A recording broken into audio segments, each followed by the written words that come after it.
DB, 7 years in Oakland, played for Kansas City and Houston too. Drafted by the Raiders, who are moving to Las Vegas. Let's start with this, Stanford. Joe Judge to the Giants. Nobody knows who he is. You're a former player. He's going to walk into the room. He's young. Nobody knows who he is. How do you think it plays? Man, that takes me back to 2007 when we hired Lane Kiffin as a head coach. And I remember he came over from USC. I believe he was the receivers coach. And everybody on the team that had no affiliation with University of Southern California had no idea who he was. And so the main thing is that when you're coming into an organization, obviously as a young head coach, you have to make sure that you're authentic. You have to make sure that you're transparent, because us as players, we can see it when you're trying to be something you're not. Nobody thinks he's running the team. Belichick is. Do you think he would work in Cleveland, knowing that would a player buy into he's failed, and we know Belichick and Brady run the show? And not to mention he bailed on the Indianapolis Colts. Which I thought was a weird move.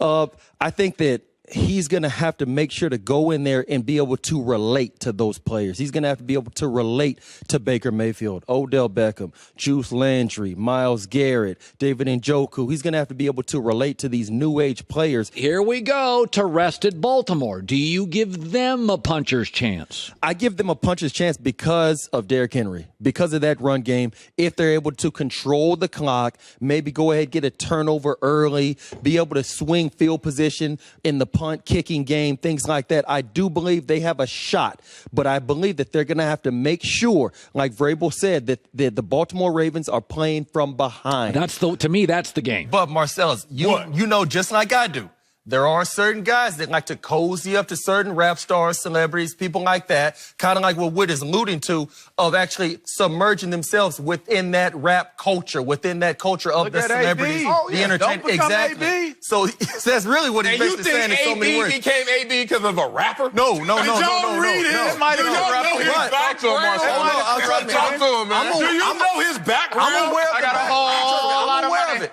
I'm not going to sacrifice. Are you trolling me right now? No, I'm going to tell you why. I'm not going to sacrifice the season. I'm a Chiefs fan. Yes, I understand that, and that's why you need to hear what I'm about to say. Go ahead. You do not sacrifice the rest of the season just for this game. Let me ask you guys a question. Right now, the Chiefs are 5-3. What are the Raiders, Chargers, and Broncos records? 3-4, 3-5, and right now 2-6. So clearly, we see the Chiefs are still ahead of their division. They got the Minnesota Vikings coming up. Matt Moore did not play horrible against the Green Bay Packers last week on Sunday Night Football. Real well. So let's say that they go out there, run Pat Mahomes out there, and they play the Minnesota Vikings. He gets roughed up a little bit, may re-injure that dislocated kneecap that he had against the Denver Broncos on the Thursday night game. Well, now he may miss extensive time throughout the remainder part of the season where you really may need him. Well, for me, I don't think that he got this from the players. I don't. Because you got to remember, Tim Ryan played in the league for several years, playing defensive end. So he's able to actually let it resonate with him actually envisioning the mesh point on a football field where it's cloudy and it's rainy. You got the Baltimore Ravens wearing their black jerseys. You got this dark-skinned quarterback, this dark-skinned running back, where he's actually able to envision it on his own. Now, did the players agree with him? Yes, they did. And I see validity to his point also. I think where the point is, just like what Marcellus alluded to, is that in this PC culture, what Tim Ryan said, there is a lot of validity to it, because I can imagine as a defensive back, it is already moving 1,000 miles an hour on that football field. You got black jerseys. You got Lamar Jackson, who's black. You got Mark Ingram, who's black. Obviously, that's where it might actually get a little cloudy in there. Now, where Tim Ryan has to make sure that he is aware is that he does not have the right ethnicity. He doesn't have the right pigmentation to make that comment without receiving backlash from it. So I did not take that as a malicious or bigoted comment. I just look at that as he has to be more aware of the culture that we now live in and the sensitivity that it now brings. My boy DJ just signed with them from the KC Chiefs. I think that he's got a lot left in the tank. A lot of people have been wondering about the signings by the Raiders this offseason. The older guys, do they have any tread left on the tire? Do they have anything left in the tank? I know DJ and Reggie Nelson back there still are going to be viable players. And you get to the weakest part of the defense that I see is the secondary. And that's where so many years they've had so much turnover at the cornerback position.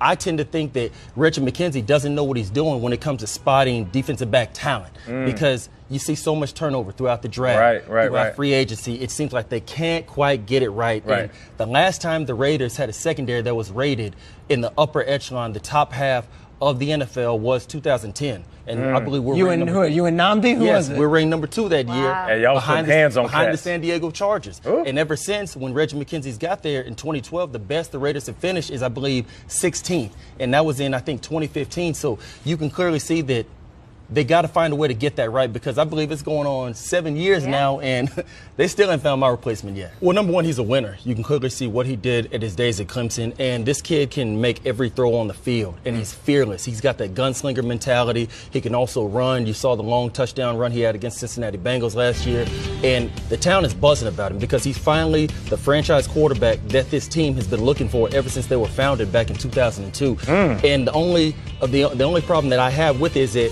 he didn't even play a full season. He's a rookie going in his second year, coming off his second ACL surgery. So we got to scale it back just a little bit. We can't be prisoners of the moment because, Nate, you know, just like I do in this league, you come in, you blaze it up. This league will find its way to catch up to you.